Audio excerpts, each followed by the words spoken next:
June 28th, it is a Friday. Thanks for joining us for this Take Two podcast. I was telling Greg and Maura, I almost canceled today's podcast because there's literally nothing to talk about. It's so boring. Just a dog day of summer. I know. Well, the Supreme Court is cranking out decisions, and a lot of them are a big deal. At the same time, I don't know where you're living if you've missed out on the fact that there was a presidential debate. I think 50 million people watched on TV, more of them watched online. We're going to talk about President Biden, his performance. President Trump, I think we kind of got what we expected, but I think there are a lot of people either shocked or pretending to be shocked after what they saw last night. That is the question, how much drama is going on with this. So we have a lot to get to, and need I forget that on Tuesday, which seems like a month ago, we had the primary election. Yeah, we have some district races that are undecided, but the big race, CD2, is undecided. It's within about 900 votes. There's still more to come in. I think about 5% of the vote, but so close it hasn't been called. So we have a lot to get to.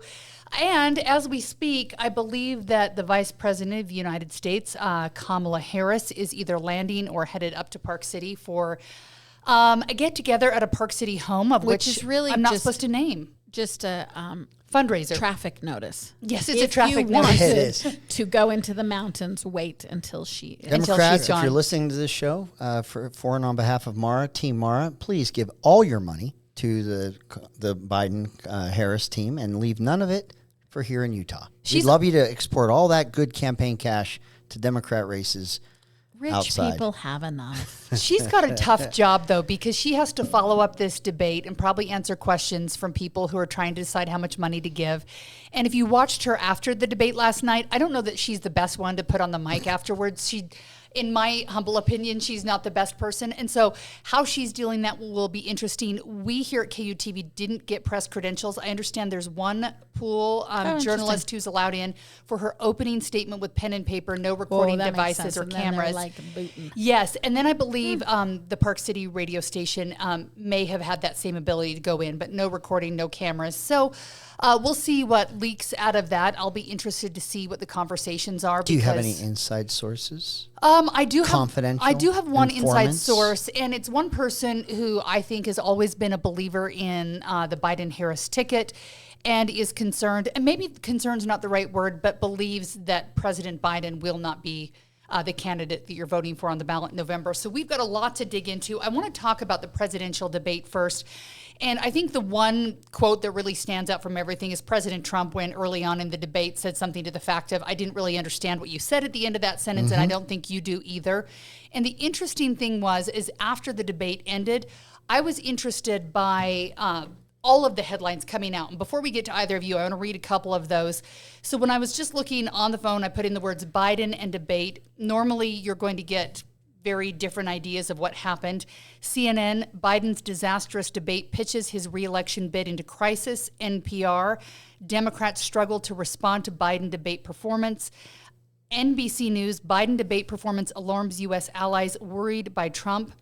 And it goes on after that. So a lot of the places that you would expect to see maybe a little bit of buoying up of the president, you're not seeing that right now.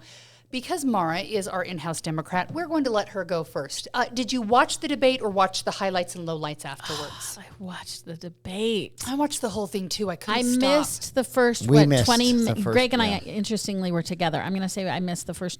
Well, I missed the first 15. I listened to 15. I missed his worst moments, Biden's. And even with missing his worst, I saw some bad stuff. Yeah, I actually think he warmed up and got less bad as he went. But that's even what as he walked on the stage, I was shocked having only saw live. I only saw probably the last 70 minutes. Yeah, his walk out onto stage, I was like, oh my gosh, because I think we were all expecting the President Biden that we saw at the State of the Union, where I think he was obviously hyped up, whether it was Dr. Pepper or something else. There was no hype. Here's what's interesting. I'll do one data point, then we'll go back because I'm not trying. He messed that up. But like today, the report, he did a rally today, and it's reported that he acted like the State of the Union. So yes, he was screaming. And we're going to talk in a minute about the replacement question. So the question is like, how did his handlers, get him okay in one instant? And clearly he was not okay at all. So one of the things that we know about debates is they are performances. And and his nonverbal. So I sort of going back and forth between his what resting was president said. face. Yeah, and just that stare and the drop jaw. And sometimes I love that they stayed side by side, because that's when you're like, sometimes the expression was just wrong. Like it was just not there. So all of the nonverbal stuff that was his big test for competence, he totally flubbed.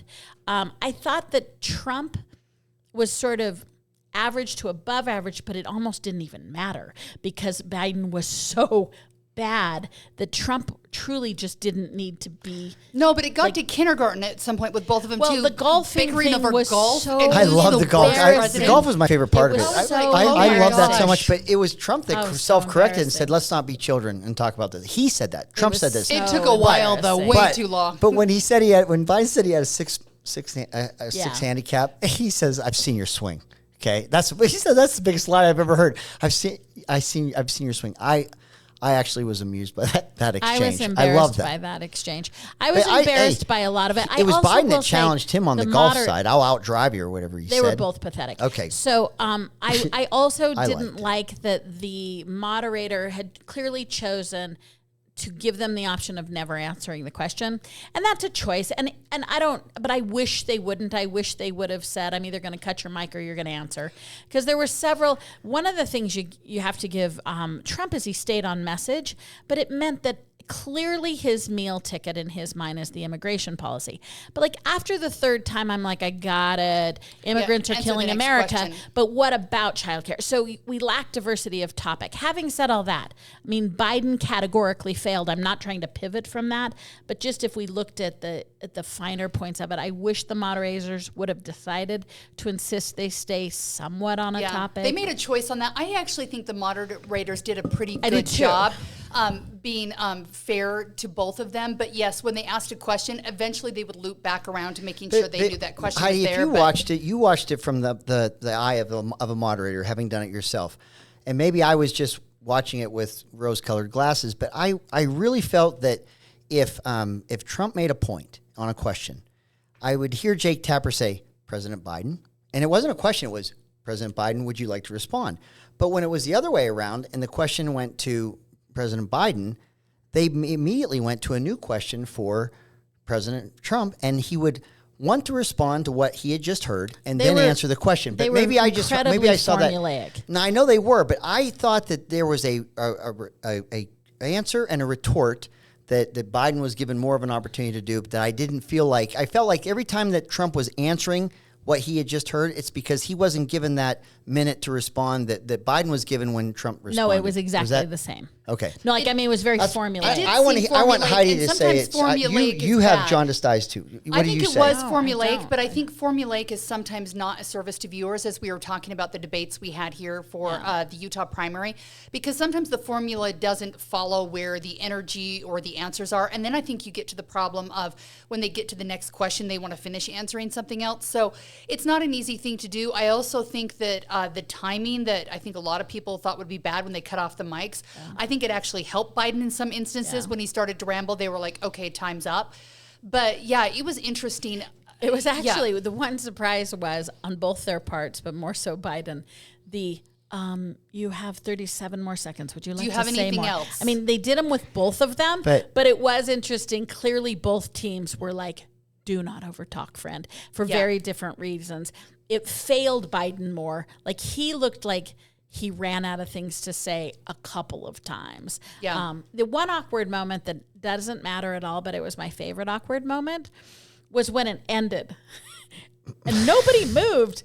And like, I stayed with CNN even though I moved to a different You wanted like a station handshake for, or no, I a just, butt pat? so I was waiting to go to another station for analysis, so a station I care me more too. about. So I didn't care about the CNN pundits, but I'm like, they're standing, they're just standing, they're just standing. They're still standing. And I'm like, cameraman, please never cut away. I would love let's see to when it know breaks. how long the two of them just stood there. Just waiting. Anyway. I missed, before you go, I just random thoughts I have to get in. I missed an audience. I think that audience energy was something they were lacking too. I think that fed the in beast hindsight, a little. I think that helped Trump immensely. I do too. And I will tell you that I know they didn't want an audience because they didn't want the energy that he can evoke in an audience. Yeah. But I am telling you that in the absence of an audience, he was able to pull it in. He was more deliberative able to pull it in. because it's quiet. He doesn't have facial recognitions, either making a max or shaking her head no or shaking her head yes because they like it. None of that energy's there, and I think it kept him focused and more measured. Interesting. And so I think that I would have thought that would be a detriment to President Trump. I think that not having the audience actually served him in that debate. I would also say contrarily that I wouldn't have told you that Biden needed the play as much, that it was the audience was doing as much for Biden, but watching him last night without applause to cover his dropping off or without any interaction, you did see him without any interruptions, and that was not a good look for him. I'm going to throw this out right now. I'm just going to get into it. All right, go for it. I did not think that Biden that it did as badly as I'm reading from the Democrat sources. Forget about Republican, or conservative news or whatever. I'm talking CNN, MSNBC, NBC, Politico, you name it. Everybody is, at least last night, they were losing their mind, whether it was Van Jones, whether it's you name the pundit, the comedians like the Jon Stewart. I was shocked by how shocked they were. Everybody was so out of their mind, shocked. And I've said, have you watched this guy for the last 3 years? I didn't think if I've watched press conferences, I've listened to him speak. I didn't think he did that bad of a job comparatively, but everybody was just clutching their pearls and it's all over. Is that contrived? That is what I want to know. Did everybody just kind of turn against him last night? Because even CNN putting the 2 shots there, that they had to know that was not complimentary to Biden to have him. So here's my question for both of you: was it a setup? Look, yes or no? I think it is. I really do. Do you think it was a setup to make the president look bad before either of them are nominees? No. But I do say, I will say, I think he did particularly poorly. I wanted to know whether you saw a different guy. Yeah, and if you watch the coverage from today's rally, that's the State of the Union Biden. Now, I'm not calling him not an 81-year-old, but like all anyone had to do yesterday was not totally screw up, and Biden totally screwed up. I think the expectation. You think he looks like he always looks to you, and I hear that. I do. And I do know he has up moments like the Shout of the Union address. I thought that's the guy we would get, and I wanted his rally today in Raleigh, North Carolina. He looked like the State of the Union guy, which I'm not saying. And his voice was fine. So what was last night? Did he have a cold or no? Or was he just sickly? Can I say that I'm not... I don't mean to interrupt you, but you need to know I'm on your side here. Okay, I'm on your side. No, one thing should be clear in the double, triple back. Greg deeply wants Biden to stay in the race. Yes, I wanted him to have a good night. I do not want him replaced. I don't want him replaced. I need him to be the nominee for the Democrats in November. I don't want this replacement to happen. Gavin will shellac Trump. It's Michelle Obama, I'm afraid of. I'm telling you that I was go Joe Biden. I don't think anyone will ever remember a June primary debate, but it could keep him from being the nominee and they could replace him, and I think they would. If I'm a campaign elections guy and I need to beat Trump, I can pick a stranger off the street that I think could make a harder case. I want Joe Biden to do well because I want him to stay. So here's one thing that was new for me. 10 minutes into last night, I was like, asked and answered. I'll sit through the rest of the 90 minutes because I'm talking tomorrow, but asked and answered in a way we've never seen failure.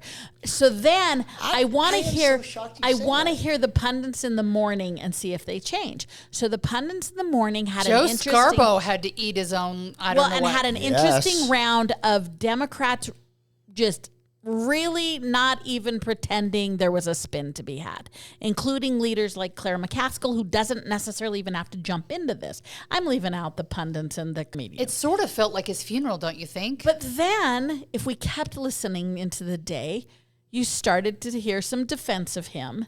They really rapped and pushed. I mean, my phone was on fire about how amazing the rally was. Yay! And he's back. I want Joe all the way to November. I turned it on while I was cleaning at my house, and I kept walking into the room to make sure it was actually him. And I'm like, all right, well, he had a nap. Is the DNC who is the DNC, who makes this decision, and which way are they going? Well, if you were listening from like 8 a.m. to noon, those people were throwing him out. There is a group that rallied this afternoon to tell us that Joe's just fine. Let me tell you something. I'm telling you, there is a 20-day window after the last day of the Democrat National Convention, okay, 20 days, that in the event that Joe Biden were to come to America in a nationally televised and say, look, I've given it all I've got. But you know what? I've had a medical incident, whatever it is, I am going to withdraw from this race. In that 20-day window, the Democrat National Committee members could vote for a ticket. So let's I worry that they didn't want a contentious primary. They didn't want a contentious brokered convention. But if you can get 300 DNC committee members to vote on who would that replacement would be, that looks mighty attractive. This is when Greg and I do gameplay the same. There's an interesting question that says, let's say I am team Joe can't get it done. So I have between now and August to talk the delegates into Michelle. The problem with that is then other people are going to say, it ain't Michelle, it's Gavin. And it's or Kamala. Kamala, she's second in line. Why aren't we? And it's got to be Michelle, though, because if you're going to get rid of Kamala, you've got to have another. This is what Greg is saying. That's a mess. Yeah. It's a disaster. So instead, we all go into the same inside baseball room and we say, okay, fine. We're all going to agree. We're getting in and out of, is it Chicago right now? I think it is Chicago. Mm-hmm. We're getting in and out of Chicago in 10 minutes. We're going to go. We're going to 4 more years it. And then we are busting out of there. And somehow we are all going to agree on who replaces him, because that leaves the DNC leadership team in control. That's right. Yeah. And I just don't know. I don't see any. So and the reason why I'm not eliminating though the fact that Biden will be the nominee. I pray he is. I do. You have my absolute sincere desire and hope and prayer that that's the case. But I will just say this: Nate Silver, who a lot of people used to be 538 New York Times, he's been very, very accurate on most races in terms of analytics. He started out in baseball and sports, and he moved over to politics, campaigns, and elections, and his modeling seems to work really well.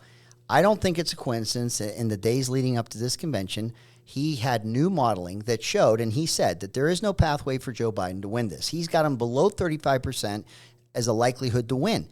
Well, at the same time, Hillary Clinton was over Trump by 6% too. So, but I'm saying that for Joe Silver to announce that before this debate, I think it sets the table for this conversation that now seems organic, but I don't think is organic, of how we move to a competitive opponent of Joe. If you've got Donald Trump and you're a Democrat, you know there's a lot of protest votes coming your way. With the only exception being if the Democrat that you would vote for, you're afraid, isn't in charge or isn't competent. And then that's where you would maybe chill voter turnout. I'm telling you that there has to be a replacement plan in place. And I think some of the news, even Snopes correcting and saying the Charlottesville comment of Trump said that the Nazis are good people, that's untrue. All those things, I believe, are shaping for a replacement. I will just give one shout out to Biden on PolitiFact. All right, on a fact Biden, check. listen in. Yes. Biden's accuracy rate, he had about 40%, not so accurate. Trump is in the 80s with his lies. Sometimes those guys take opinions and decide your opinion is wrong. I don't like. I know when it doesn't go your way, there's a problem with it. But I will just say, universally, 2 things happened. Universally, Joe Biden didn't show up, and not like that stare. Bless his handlers. Like there was nothing. It was hard not to just. So Biden failed. Also, what showed up is Trump's inability to actually tell the truth. Oh, come on. Those 2 things were both true yesterday. His description of the border is accurate. His description of inflation is accurate. No, it's actually not. He lies when his mouth you know what? is moving. When you look at, I know you think that, but when no, I can show you that. In the fact checking I watched of CNN, which was pretty harsh on Biden, amazingly, and again, it's so out of off brand. CNN said that Trump lied 30 times and Biden lied 9 times. If you want to keep track of their lying. And so my point is this. The consistent fact check. Did they take the word when he said thousands of millions of whatever it is? There is no thousands of millions. Look at fact that checks, would be an inaccuracy, right? Greg, if you watch fact checking, they distinguish between false and inaccurate. And on both of them, they actually gave them a pass on like, that was ishy, not right, but we're still not dinging you, and liar, liar, pants on fire. So they differentiate between that, Greg. And Biden, Biden says that the border is safer now than with Trump. That's not true. Well, I mean, Trump said the deficit was higher now than it was in 2020. That's not true. There's $34 trillion debt. There was not a $34 trillion debt we've ever had is under Donald J. You're Trump. parsing words. You might mean in a year over year. It is $34 trillion. It was not $34 trillion when he left office. He does not tell the truth. So he won last night. Biden lost, but he does have a problem with the truth. Okay, I'm going to push pause on the politics and ask a question that I think is a serious question we have to think about. Taking the politics out of this, we have 7 months left no matter what with President Biden at the helm. I think it brings up questions about what's happening on a day-to-day basis, because it seems like he's probably on his game sometimes, not on his game sometimes. But he's always the commander-in-chief. And when you think about him as the commander-in-chief, should we be concerned about our safety in the world and what could happen, whether it's China, Ukraine, Russia, other adversaries looking at us as being weak right now? Maura, is that a concern? I'll go first so that Greg can just have some more time going unhinged on my opinion. My opinion is, I will take Biden. I feel more safe with Biden because it's like Ronald Reagan. He has amazing Joint Chiefs of Staff. Here's the thing I read in The Atlantic. I'm going to keep repeating it. So who's in charge here? Is Jill Biden, the Joint Chiefs? I'm going to stick with this point. Kamala? We keep acting like the president.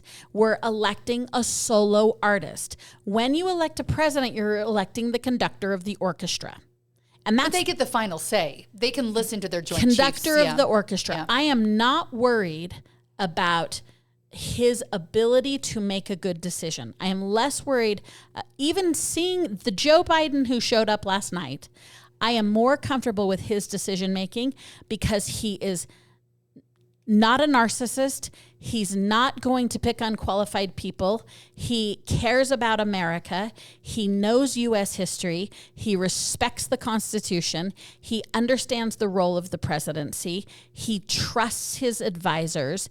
And I think Trump is so much more harmful because his lack of respect to the presidency. So you're not ready to 25th Amendment. I will take a diminished Biden over a President Trump any day of the week. Well, I don't, because there was no war. We were getting out of foreign wars. We were not growing in foreign conflicts when Trump was in office. And we have two presidencies and administrations that compare next to each other.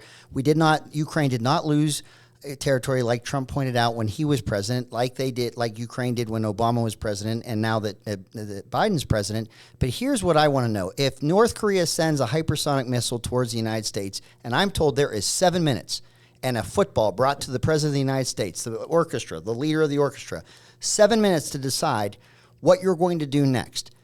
The guy you watched last night, you want to give that person 7 minutes to understand a hypersonic missile being shot towards this country, of whether they should proactively strike or how they would react. What would they do? On Biden's worst day, his foreign policy knowledge, his trusted advisors, and his ability to make good decisions is better than everything Donald Trump has ever done. Biden has actually been in those rooms. Trump has not been within a mile of those. He doesn't have the trust of anything. He was president of the United States. That's not true. And as you just said, he never encountered any of those scenarios. He didn't encounter them. He was strong He's the only U.S. president who's in love with Vladimir Putin. All I can tell you is, he's the only U.S. president who wants to have a relationship like he does with North Korea. I think the history of those two administrations, Biden is more qualified on foreign policy. Foreign policy is something I'm completely comfortable with. So there was no foreign conflict. The calming that we saw, where we didn't see this aggression we see with Putin and Ukraine now, or we see what's going on. That was just by coincidence. That assertion we had the most dangerous guy in president, policy. and we didn't have any escalation of military conflict during his time. That assertion is so non-serious. That assertion lacks any information about global security and foreign policy. That assertion lacks so much information about the role of the executive branch. From Afghanistan? Afghanistan? Yeah, Did you see the people falling off the plane? Do you think that was a guy in charge? So Trump agreed with that move, and then Biden executed it poorly. Not in September. Trump agreed with that move, and Biden executed it securely. No, they didn't. He fast-forwarded it so he could time it to the 9/11 anniversary. In that withdrawal was not Trump's withdrawal. I do want to note here on the exit out of Afghanistan, I've worked with 2 different families here that had service members in that exit to Afghanistan, and I think they were fairly upset after the debate last night. Sergeant Wyatt Wilson had some really grave injuries. He ended up saving the life of another Marine. He survived as well, but lost 3 friends. And then Sergeant Darren Hoover, who did not survive his injuries. Their families are 0% pleased that whether the president had a senior moment, and couldn't remember that he'd lost lives there, or he just is denying that. They were very upset when he said that no troops were lost on his watch. So I do think he has a problem as commander-in-chief whether it's a mistake, an accident, whatever it is, when he says something like that, and then he has to still be in charge. So are you going to hold accountable the inaccuracies of Trump too? Because his flub factor is equal. Yeah. So if we're going to be equal over with the lives of people, I'm not trying to defend Biden, but if that is in fact, if accuracy of language is really important to all of us, let's be consistent. Mara, and that accuracy you just is said on to both me sides. that a deficit. The deficit spending and the national debt are he lied. He said it was bigger. The national debt accumulatively is $34 trillion, and it is the largest it's ever been. Now, to your point, in COVID, the deficit of what they spent versus what they brought in could be larger. And what was Trump's assertion yesterday? He said if he said deficit versus national debt. I thought we were now parsing. But what I'm saying, parse that. But if you think that's the same parsing as I didn't lose a single military officer, and the family takes note of that, that's a lot different than deficit versus debt. If you're talking about these are equal inaccuracies, they're not. But I do think it lacks intellectual honesty to say if we care about word choice, then we care about word choice. I think one's easier to remember than the other. Both of them have problems. Both of them have problems. I'm not trying to defend it. I'm just saying if we care that someone is accurate. I think the weight of your accuracy in terms of lives lost in military is deeper than. I agree. Forgetting what you ate for lunch yesterday is inconsequential. On a lighter note, it bothered me at the top of the debate. Topic up. I wasn't even going there. You guys probably missed this, but at the very beginning of the debate, they started saying that Americans spent $100 on groceries before Biden was in office, and that's gone up to $120. I'm like, where are you grocery shopping? Because I would like to shop there too. Because I was like, it's way more. That number was crazy. And your dollar has shrunk, so you're paying more, and your dollar is worth less. All right, we could argue about this presidential debate forever, but we're not going to. We're going to get back to some other issues. I didn't even want to debate these issues that we just talked about because I knew that we wouldn't agree. What I want to talk to, I was so interested to hear, and I heard you say, we did talk about is the fix in? I think the fix is in, folks. The fix is in. They have just ganged up on this Biden. Conspiracy stuff for a few minutes, okay, and fine. after that, all right, we're over. I go back to normal land. I'm going. This. Okay, we'll see. I can't decide if they replace him, they really did set him up having this early debate, or you guys. If it just happened. Here's the problem with conspiracies. It's not a conspiracy. It was said 400 times last night to replace the American government. Right? Either they're really good or really stupid. They can't be both. And systems are really stupid. Like I want you to be right on this. There is a reason that committees never get awards. Groups of people don't really act strategically. I should note too that as of this week, Monday, we officially don't have a presidential debate here in Utah. I think they were still hoping that maybe something would happen. Here's the other thing for all of the Biden handlers that are listening to us. If it's Jill, they still have out there that the two men have agreed to debate in September. No, they're not. No, to the Biden. I'm like, if the Biden people let that happen, then Greg is right. That debate will only serve to announce the new person. Yes, that would be a horrible new. And Greg, I am not giving it a 0% chance that there is another nominee for the Democrats. I don't know I which have held way this it's going to go. belief, and I've been mocked about my belief, and then I heard like 1,800 Democrats repeat what I had said, so I feel a little more vindicated. That's all. I just think it's it's going to be hard. I want you to be right. It's going to be hard to make it happen. I don't want to be right on this. I want it to be Biden with all my heart. I was waiting to see what President Obama said, and he came out a couple hours ago very supportive of his former vice president. And I feel like when he came out as supportive as he was, it has to be the kind of the Gavin Newsom of last night where you're supportive, it's awesome, and gosh shucks when they ask Michelle, okay, fine. Yes. You have to. Yes. There's no room There's no room for anything but support. Anyone that would take his place has to look organic, and it has to look like, I don't want this. This Newsom is the last thing I want. But he was way too happy last night. For country and duty, I will do it. All right, I will let's sacrifice. go to Utah. Okay, we got to talk about Utah, and I'm going to refresh the numbers. So we had a primary election on Tuesday. We're still waiting for the CD2 race, and I think a lot of the numbers that we're hoping to get may not drop till about 4 o'clock today. Oh, my iPad is losing its internet, so I'm waiting for those numbers to come up. I want to start, though, with the gubernatorial race. Governor Cox won solidly, although I should note that Lyman's team made, I think, a solid showing with the movement they had. When you look at it, I think I got to look at the most recent numbers, if it was like 50s and 40s. 55-45? I think so. And while 55 to 45 is a solid win for the governor, it's also a solid showing for Lyman's team in my playbook here. When you look at the money and the effort and who was behind Governor Cox, Lyman obviously got some people to support him. Greg, I'm going to let you start on this one. What do you think about this? Because Lyman still hasn't conceded the election, as in calling the governor and saying, I've lost. He's saying he's still watching the numbers come in. I don't think statistically it can go in that way. He made a solid showing, though. So as I'm told, it's the first time that a Republican serving governor who's in a primary has ever won in the 50% range since 1962. That if you take, for example, when Jonathan Johnson ran against Gary Herbert, Jonathan Johnson won the convention by 10 percentage points. But Governor Herbert won the primary by 70%, winning all counties.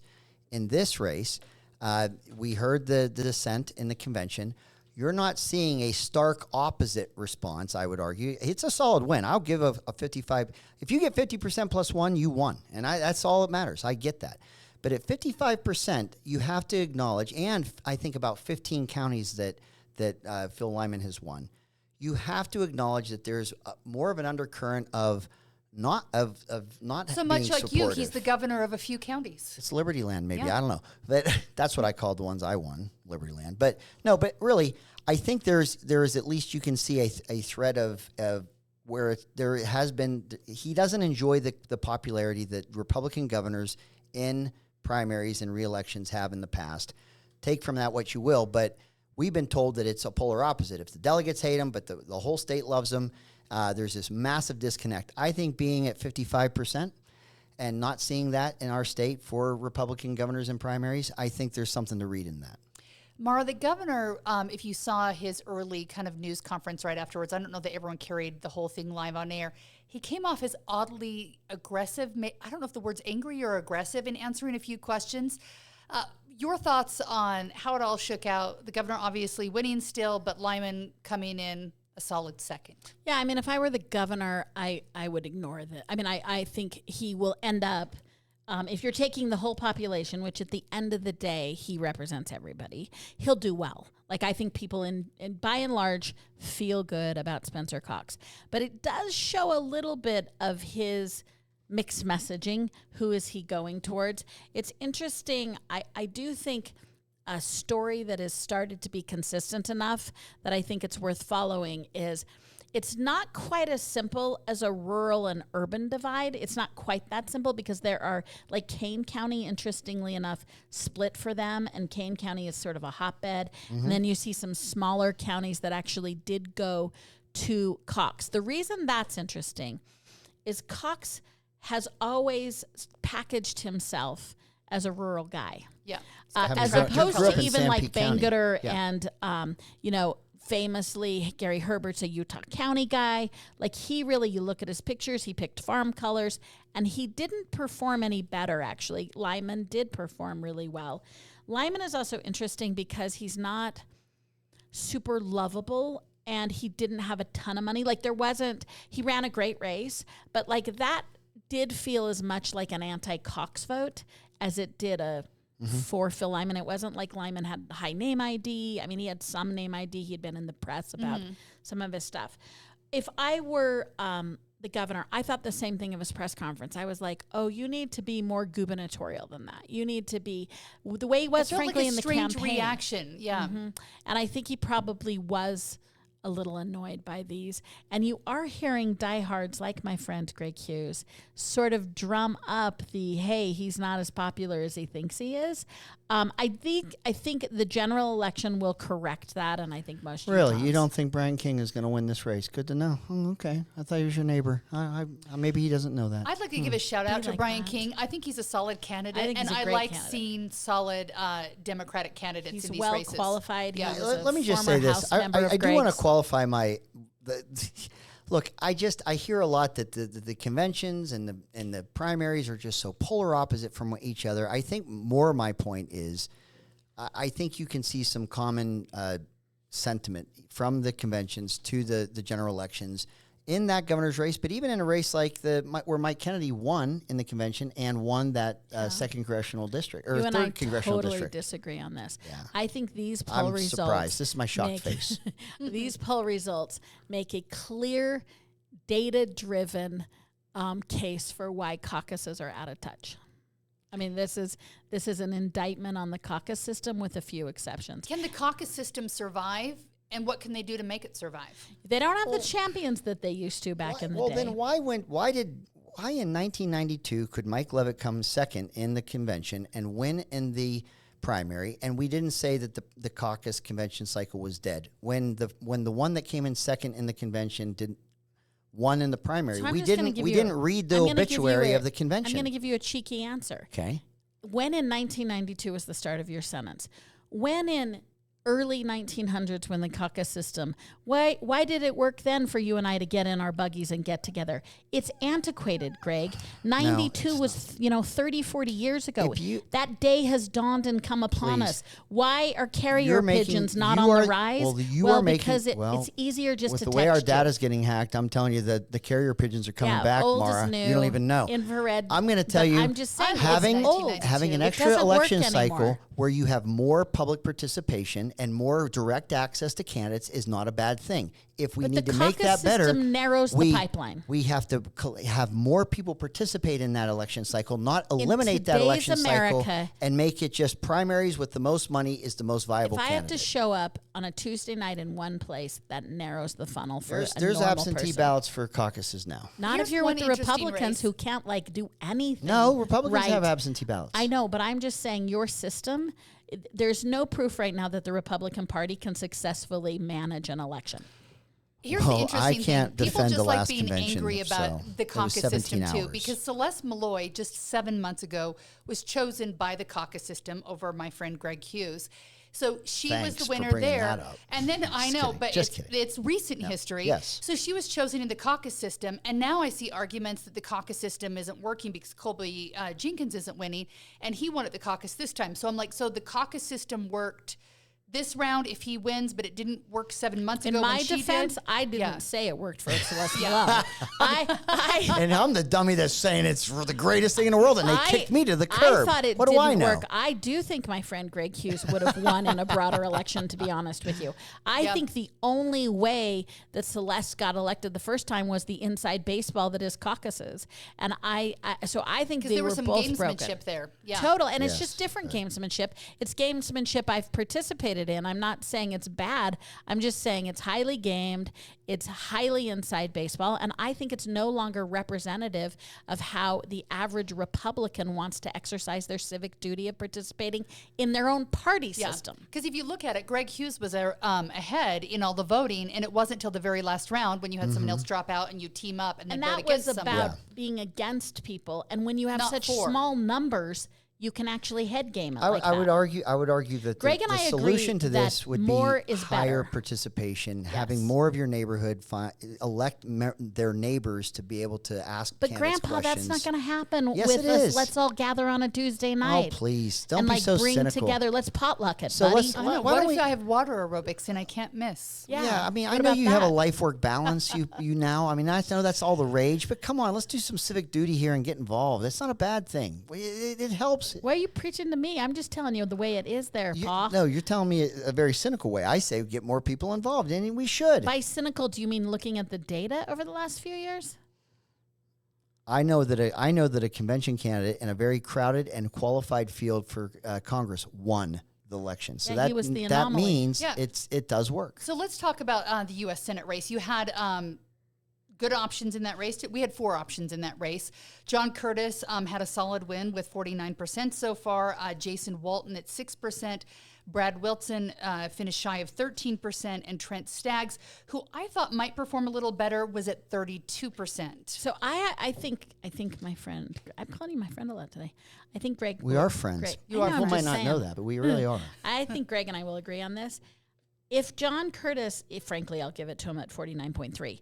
If John Curtis in a 4-way split hits 50%, that deserves a standing ovation. That is impressive. That is an amazing number. The other thing I do like about this is that it feels definitive. It doesn't feel like the pie got cut so many times. Like you barely got someone at 33%. Yeah, so I'm sort of leaving out the who won, but I really like that there was clarity in who was chosen. I will add that there was a lot of sources, a lot of accumulative money that was supporting John Curtis for Senate, and it was at like $10 million accumulatively in the middle of June. I don't know what that number will be at the end of the day, but it'll be a lot higher than the other candidates.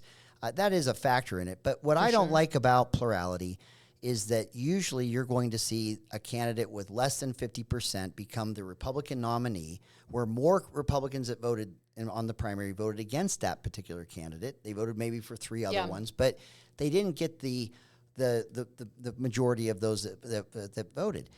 With John Curtis at 50% with 4 good candidates in that race, that is impressive. That is a strong statement.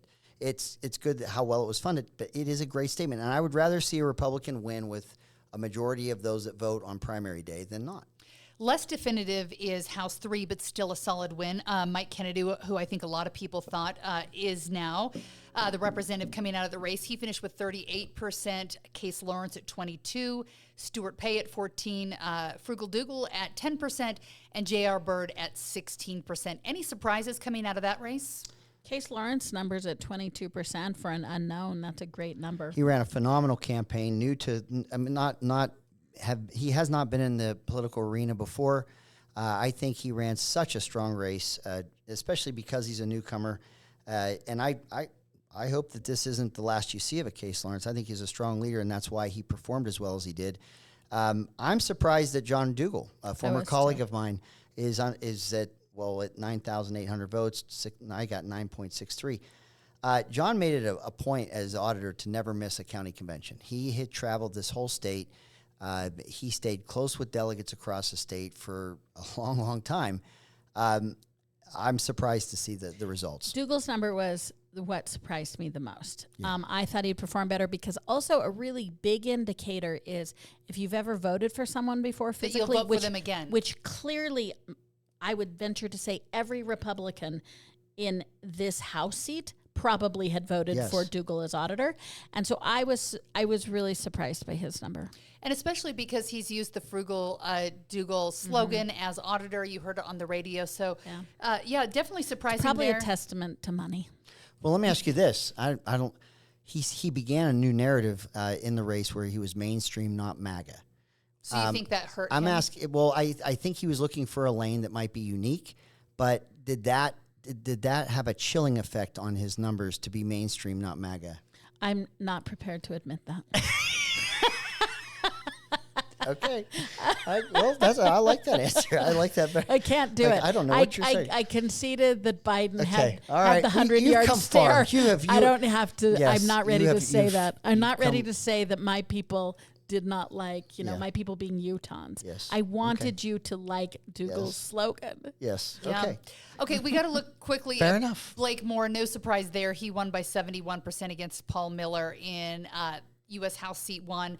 And I'm hoping that there's some kind of answer, at least for the candidates tonight, because it's another long weekend when you don't have anything. But I have a feeling we may not know today in District 2. Colby Jenkins is currently at 49.54%, Celeste Malloy at 50.46%. So less than a percentage point, about 900-ish votes apart. Yeah. So 104,000 plus people have voted, or votes have been counted, and you're at less than 1,000 separating these two candidates. Hats off to these candidates. Hats off to Colby Jenkins for running such a strong race. It's so close. You're looking at less than a percentage point right now. And I don't see races like that very often. So I think that's a strong race, good candidates that ran hard races, and there's some outstanding ballots. Colby Jenkins will have to get a large majority of the outstanding ballots to overcome even a 990 vote deficit, but he's come this far and he's done a phenomenal job. So that race too close to call, I'll say. I don't remember seeing very many races, state or congressional races, where over 100,000 people have voted, and you're staring at less than 1%, and in the hundreds of votes that are going to decide it, not thousands. Yeah, and this is a plug for when you sign your ballot to put your phone number and your email address on it. Not everyone does, but I understand that there's a large number of cured ballots that have to be double checked in Washington and Salt Lake County. I think in Washington, if I'm remembering the numbers correctly, 700. So that means they're having to call, email, or get a hold of those people to make sure that it's them because their signatures or something didn't line up. Yeah, for listeners, there is a list of ballots that when they're mailed in or dropped off, if there is something about that ballot that's is unverifiable, because there's supposed to be even software that looks at your signature compared to the signature when you registered to vote to see if they match up. There's a lot of scrutiny. Yeah, they have humans actually looking at that. Is the slant the same? The kind of bubbly? Yeah. But if there are questions, they put them in a pile where they're not going to count that vote unless that voter can either vote again or cure that ballot. Verify that it's them. So that list is one that you don't know how they voted really. So campaigns that will look at a cure list, if you're out there looking at that cure list, making sure they vote, you're not 100% sure that that's a vote that's coming your way. Yeah. I know. So it's an interesting issue for campaigns, but I like that the clerks are being very aggressive about making sure people that did their level best to vote, if something in that ballot came across and that they were not going to be counted, that they're given some opportunity to cure that ballot. I always like to just have a moment for those who probably impact us more, which is the local races. A couple of incumbents lost, which is surprising. That is Your true. old House seat turned over an incumbent. Jeff Stenquist, former Draper City Council member, 3-term House member after I've left. I was surprised by that. What's the story behind that one? Honestly, Cal Roberts is a city councilman. He's a young guy. He was running for re-election in 23. Did a lot of shoe leather, a lot of work. Walked every street, had a good database of people he had met throughout that district, and then he wins in November of 23, and in January of 24 runs for the House, and so he almost didn't stop. And so I think there's some shoe leather involved in that race. I think there is a level of effort in terms of how hard Cal Roberts worked. Yeah. And not to say that Jeff Stenquist did not work. He works hard in all of his races, but I still believe that in smaller House district races, as long as you are tied into your community, there's not a lot of daylight difference between platform and things. I think a lot of those races come down to the work. And I think that could be applied to all the incumbents who lost. They were outworked by someone with more energy, and I think that was true of. I think there were 3 of them who lost their seat. Yeah. And there were a couple last time I checked that were very close. I can't even remember which seats they were. So, but I think they may have been no names, like newcomers for both of them. So I'll have to check those lists. But I say congratulations to anyone who takes part. It's not easy to run for office, to run a campaign and put yourself out there. So high five. It's exhausting. Yeah, it is exhausting. And I can tell you from both sides, when you've emptied the tank and you've done all you can, and then people get to tell you whether you're good enough or not. There's no gray area, and so it's either bitter and hard or it's exhilarating, but it's all exhausting no matter what.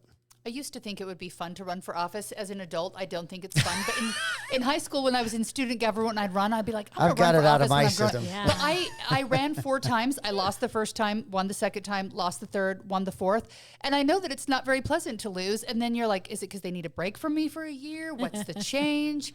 You start thinking about yourself. But you're resilient. Adversity keep on was fighting. A companion of a champion. My last race was a win, though. So if I were to choose to run at this point, it's definitely going to be a loss. So I'd have to run twice if I wanted to. Well, then pick something you don't want to do for that. Just do that. Can I ask you guys this question? Of all these races you see, because you see a Trump coming back, for a rematch, so to speak, are there any rematches in any of these races that we're seeing, do you think?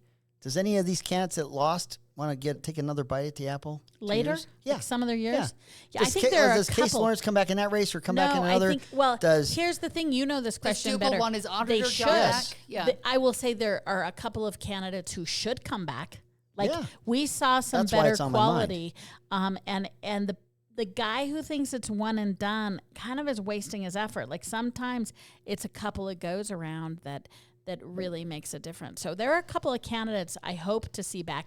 We could Do you want to name names or keep it to yourself? No, I'm going to keep it to myself, but I think we could use a bigger gene pool, for sure.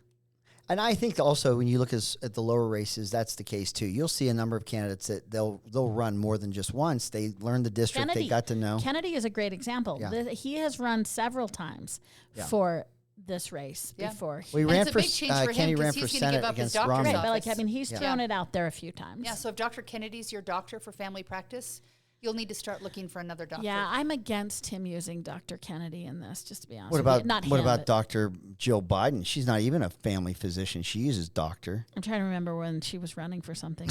Greg, thank you. I just thought you thought it was gratuitous to use the word doctor. She might be running for president right now. When I saw the video of her today, like late last night, hyping up her husband, and this morning, I'm like, oh my gosh, what is happening? By the way, since we talked about love right there. That was a lot of love. Here's some I tried to reach Mike Kennedy after he won.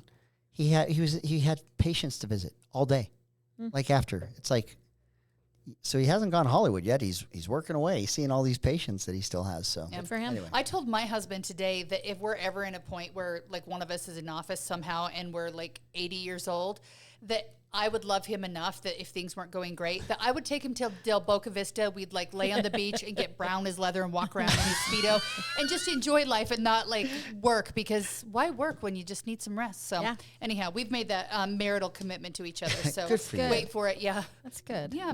All right. So we have a lot of Supreme Court decisions. There's still some that we're expecting to come out on Monday, but today, the Supreme Court struck down Chevron, curtailing power of federal agencies.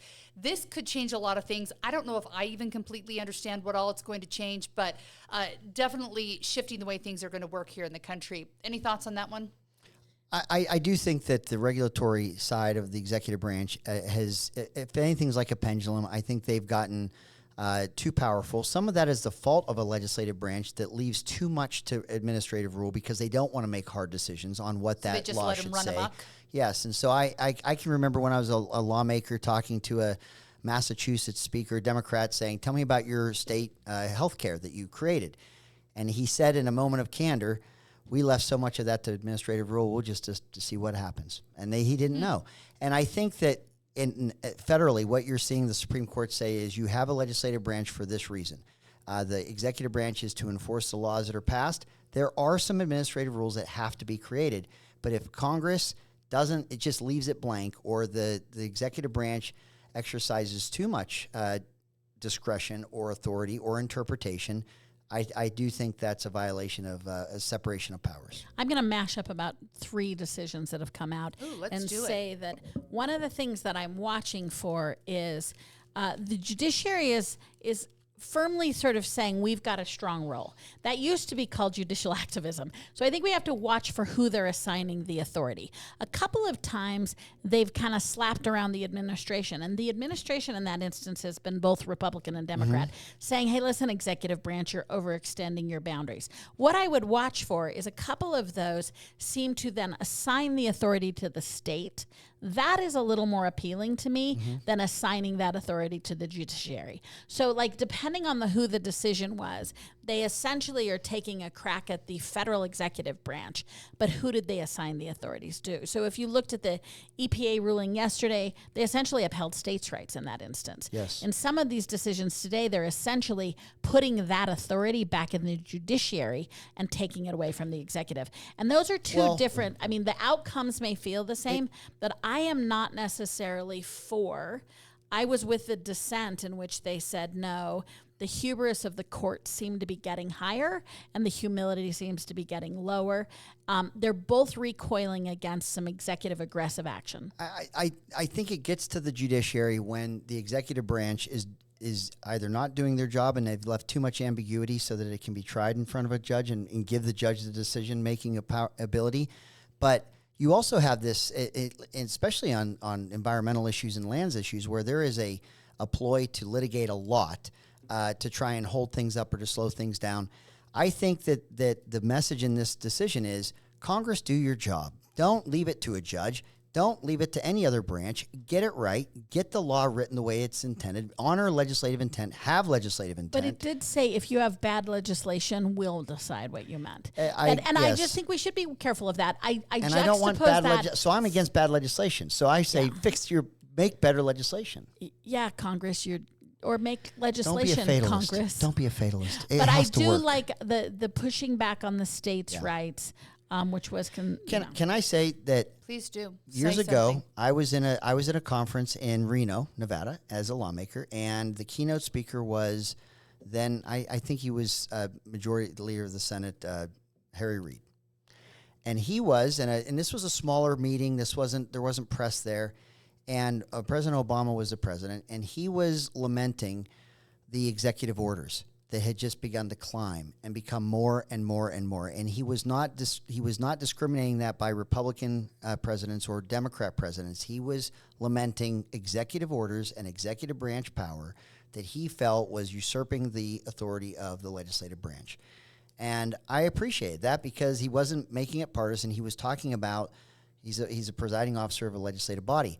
I come from a legislative body, or my experience in public service comes from there. We don't have a Congress that does this enough. And I want any kind of decision to say, Congress, do your job. Spend the political capital. It's math. You got to get the numbers. Perfect can't be the enemy of good. Figure it out and do it. Because they don't. They just don't. And I don't know how this whole thing's supposed to work if you have a do-nothing Congress that's more theater and political theater and committee hearings than actually working on legislation.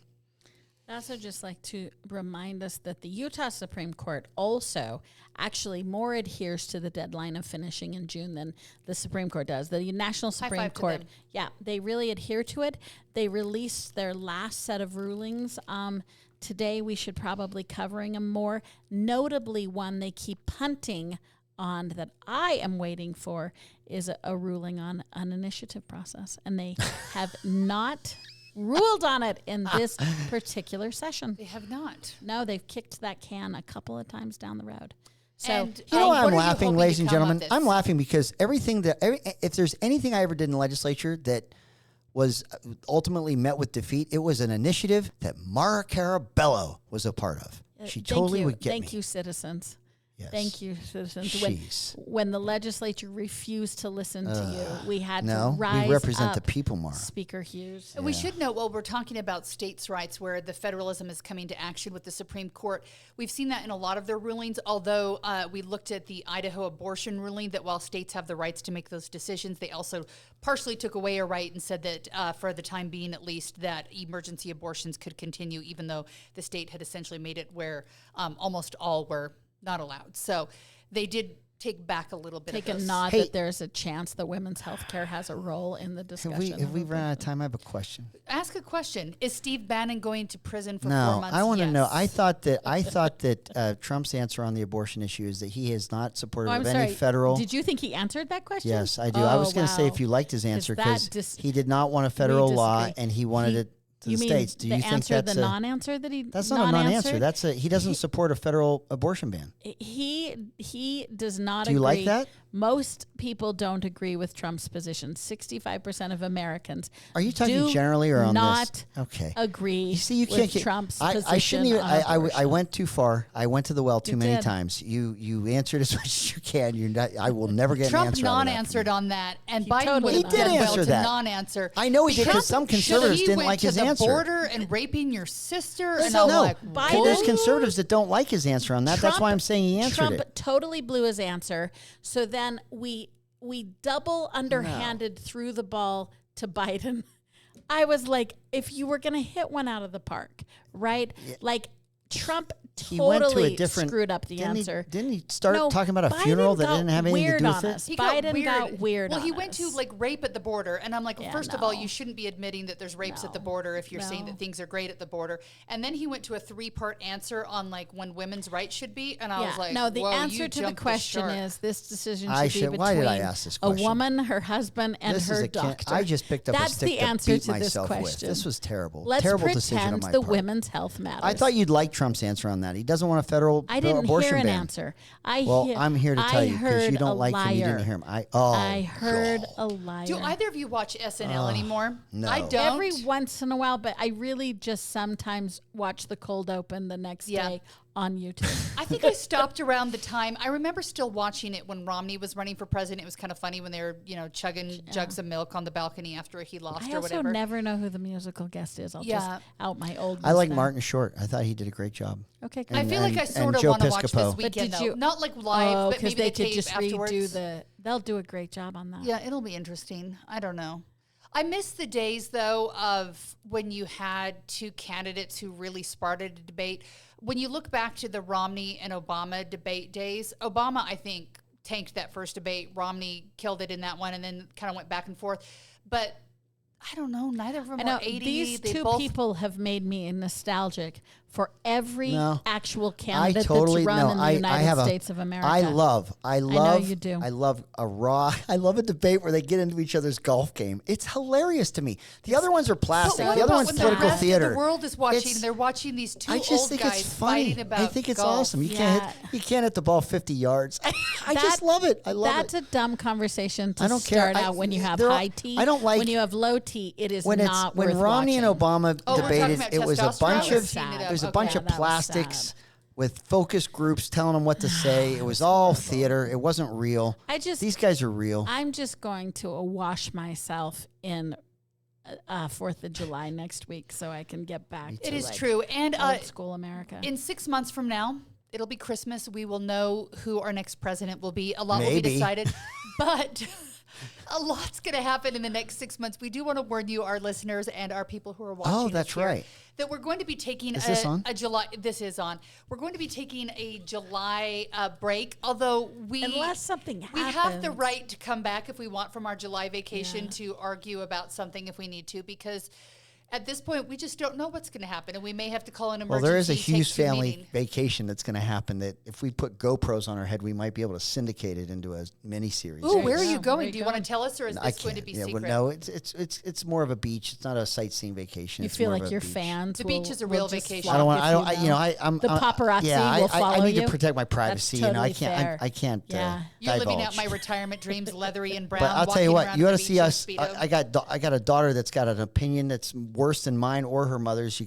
My kids are all bossy. It's just hilarious. The whole family, when we get together to do this, we got like 6 days max, and then it's time to go home. Back to your own homes. And 2 of those 6 days are travel days. So that's all we have in the tank. But it's fun. We're doing it. We'll be doing that this week. This in a week in July. All right, that's a good tease. Yeah. All right, do you have good plans while you're away from us, Maura?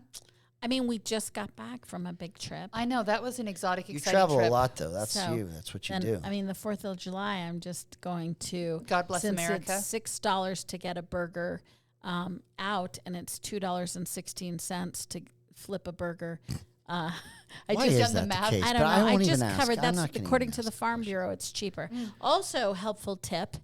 As you're looking at your bill for the 4th of July, apparently the cheapest food item this year for your 4th of July picnic is the potato salad. There you go. Boom. The potatoes have remained. Do you like your potato salad cold or warm? I don't like potato salad, but I'm just saying. You like it warm? No, some people do. I don't. I like it cold, but some people like it warm. I don't like potato salad, but it is the cheapest food item, and chicken is down this year as well. Those are my. I like hard-boiled eggs in my potato salad. And the funny thing is that potatoes have never been as cheap again since the pandemic, because they used to be just like pennies, which I'm sorry for the farmers that got so little money out of the deal, but they're not as cheap as they used to be. But now you know.